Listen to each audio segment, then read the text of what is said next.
Welcome back to calculus class. Today our notes are from chapter 7, section 3. We are going to learn another method of calculating the volume of solids of revolution. This method is called the shell method. And the premise behind it is that we are going to create cylindrical shells that expand to fill up the whole volume of our solid.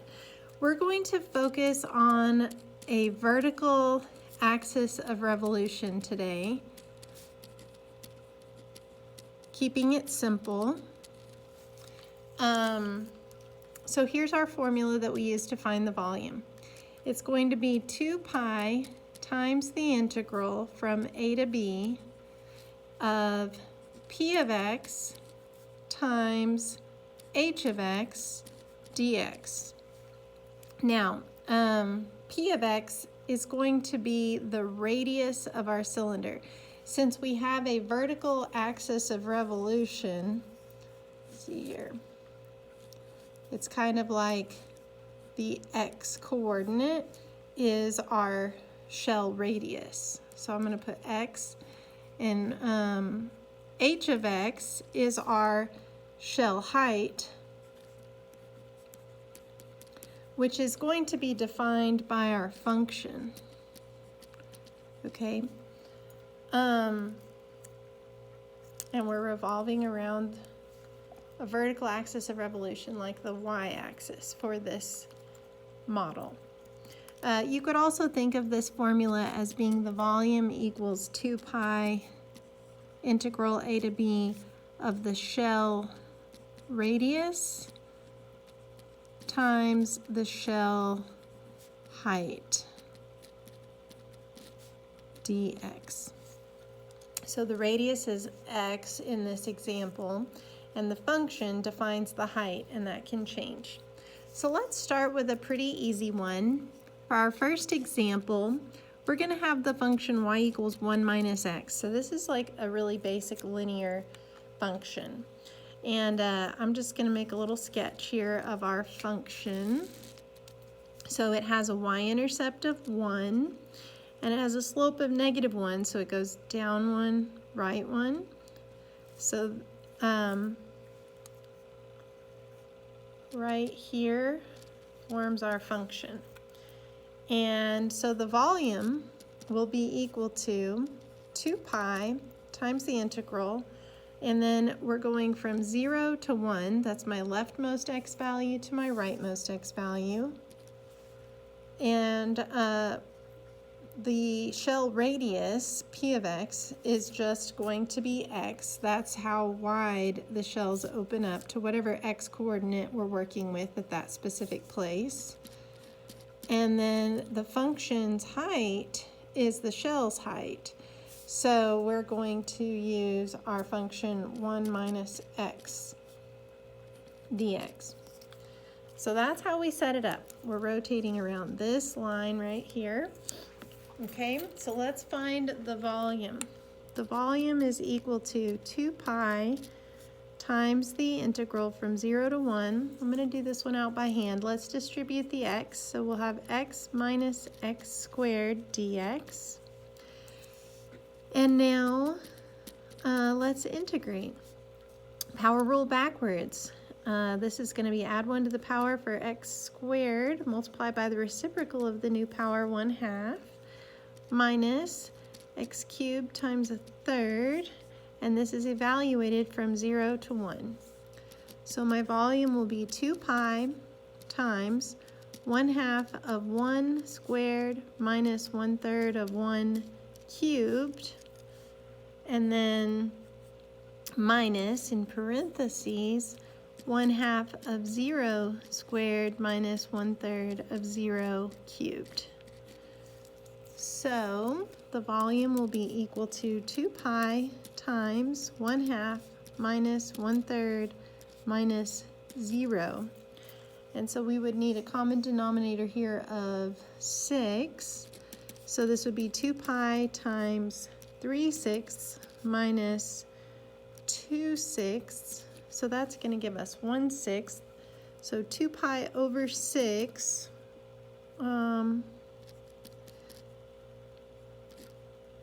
which would simplify to pi over 3 is the volume. Okay, so let's try another one. Number 2, this time we're going to have y equals 1/2 x cubed, and we're going to rotate around the line y equals 0. Oh, I'm sorry. We're going to have a boundary of the line y equals 0. That's the x-axis. And we're going to have a boundary of the line x equals 3 to form our region. So we're going to set up our volume formula. 2 pi times the integral. Let's see, this lowest x value would be 0. And then the highest would be our x equals 3. The width is x, the radius of the shell, and then the height of the shell is the function 1/2 x cubed, and then we have dx. So the volume is equal to 2 pi times the integral from 0 to 3. Let's multiply here. We'll have 1/2 x to the 4th dx. So now I'm going to integrate. Power rule backwards. I'm going to add 1 to my power, that's x to the 5th, multiply by 1/5, which multiplies with this 1/2, so I'll have 1/10 x to the 5th evaluated from 0 to 3. And so my volume will be equal to 2 pi times 1/10 times 3 to the 5th minus 1/10 times 0 to the 5th. So 3 to the 5th, let's see, 243. So 2 pi times 243 over 10, and 2 goes into 10 5 times. So the volume would be 243 pi over 5. All right, we've got one more here, it's the last one. Big time last one. So we have y equals x to the 3/2, y equals 8, and x equals 0. Okay, so in order to figure out the limits of integration, I know I'm going to have 0 as my lower limit, but they gave me a y coordinate for my upper. So I need to plug that in for this y and solve for the x that goes with it.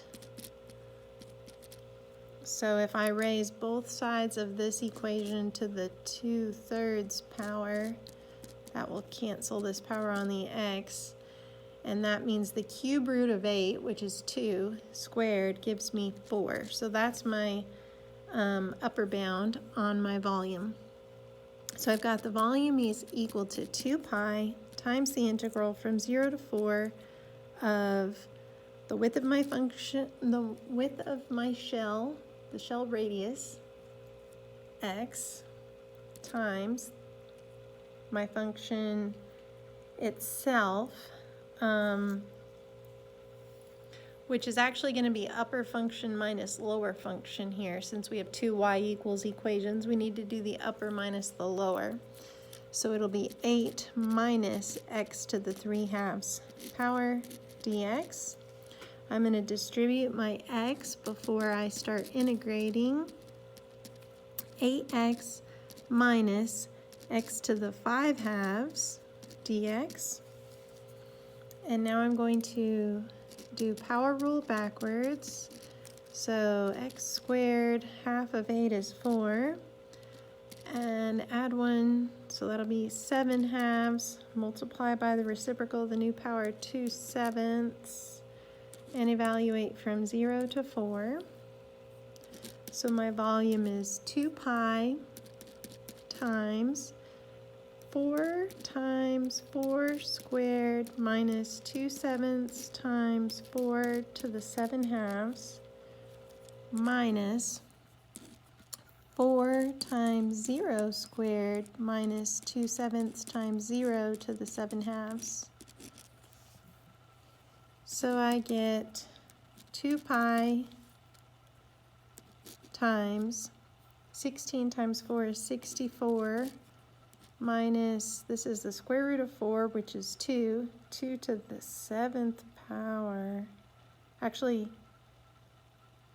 times 2 again would be 2 to the 8th. So that's 256 over 7 minus 0. We need a common denominator here, which is going to be 7. So let me scoot this up.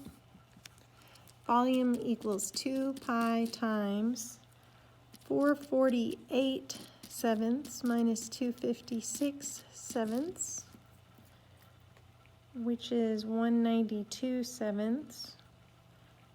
And then if I double that because of the 2 in front, I'm going to have 384 pi over 7. Beautiful last answer here. All right, that's a wrap. Y'all are brilliant. Y'all are amazing. Hope this assignment goes well for you. Hope everything else goes well for you. Have a wonderful day. Bye for now.